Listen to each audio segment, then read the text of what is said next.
And I believe in the people standing tall in times like these, hands raised with intention to heal the world.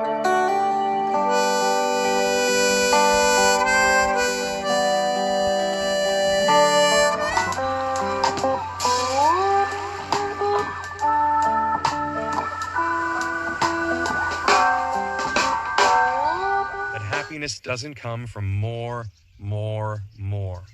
As individuals, we get it. Collectively, we do not. Public policy takes for granted the quest for more. There is good explanation for that. Our economy requires endless growth. Therefore, to choose from qualitative instead of quantitative values, we will need a radically different economic system. We are not merely talking about personal choices here. We are not change the conditions from which people choose. This is not a call for stasis. There are many ways to develop, not all of them requiring unending increases in scale.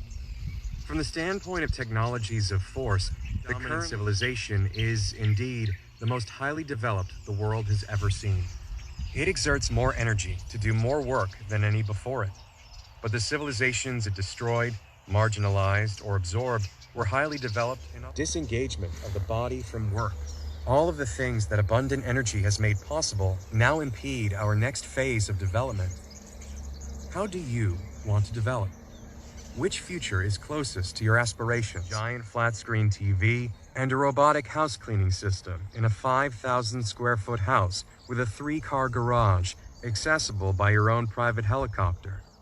Or a small house of natural materials in sacred geometric proportions by gardens bursting with life, busy with birds, linked to other dwellings by footpaths in a community of people you care about deeply. You're not the only one. Do you want to develop your consciousness, sensitivity to subtle energies, your familiarity with local plants and animals, your emotional intelligence, and the authenticity of your relationships? Many people hunger for this kind of development. Can you imagine what society... It says nothing more than we need life. We need plant life. We need the ecosystems to flower. We need to support life, you know. Carbon sequestration is the same as saying support life to flourish. In the pain. Be one of the few who see the message in the mess. Be one of the few who gain the strength through the struggle, who see the blessing in the lessons. The Rock once said, I like to use the hard times in the past to motivate me. Who cannot have access to clean, pure water, and whatever else is needed to make life work, if the people of Earth simply cared enough about each other. But it must be remembered that, as you pointed out earlier, we are talking about a species which lets over 650 of its own children die of starvation every year. The question for me is, I want to fulfill the highest, truest expression of myself as a human being.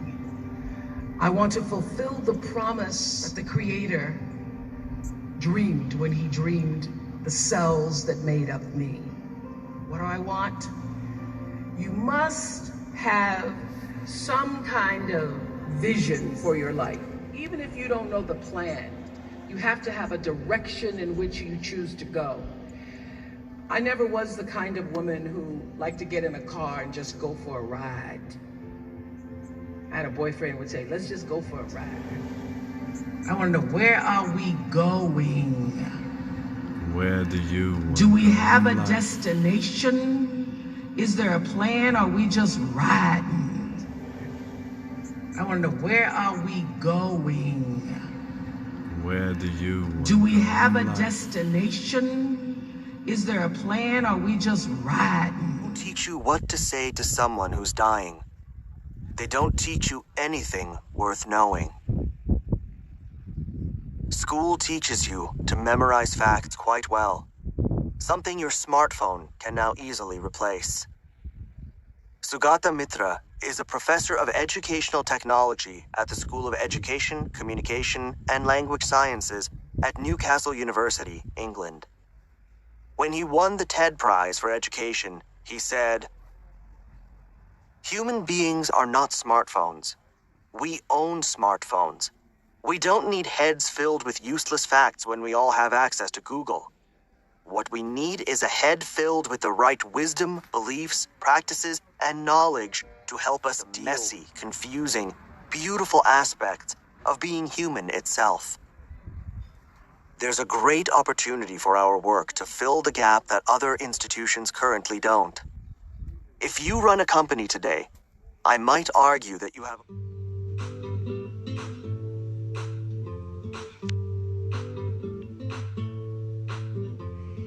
So wonderful, good morning here.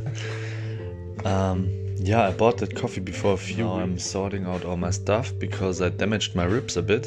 And now I can't work, I can't bend over. Ich kann mich nicht nach vorne beugen. Meine Rippen sind am Arsch. Und ja, and superfoods. And yeah, so I'm trying today to go in ketosis, fasting, intermittent fasting. And use cover and superfoods. And yeah, so I'm trying today to go in ketosis, fasting, intermittent fasting, and use some amazing herbs and some magnesium oil, and curcumin is extract from turmeric. And yeah, mixing some herbs and teas. So wonderful, good morning here. I'm just doing today banana hemp pancakes and also flaxseed and a lot of chia seeds, hemp protein, and some other seeds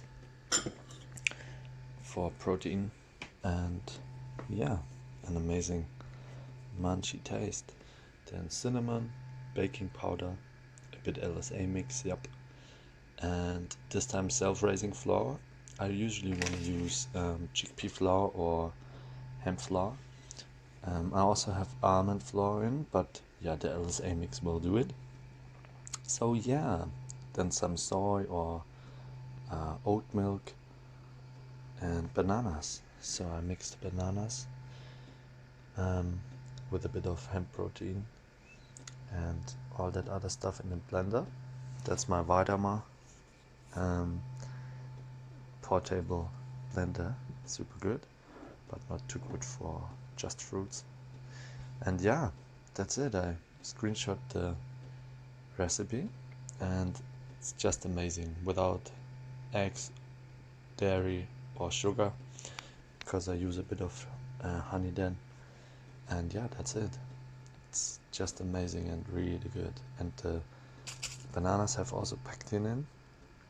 And so yeah, baking powder, whatever flour you want, and that's bicarb soda, baking soda, or natron in German. And that's it. Yummy, yummy, yummy. So yeah, and that's the things I take when I go fasting or when I have a day off, but also for super high sports activities or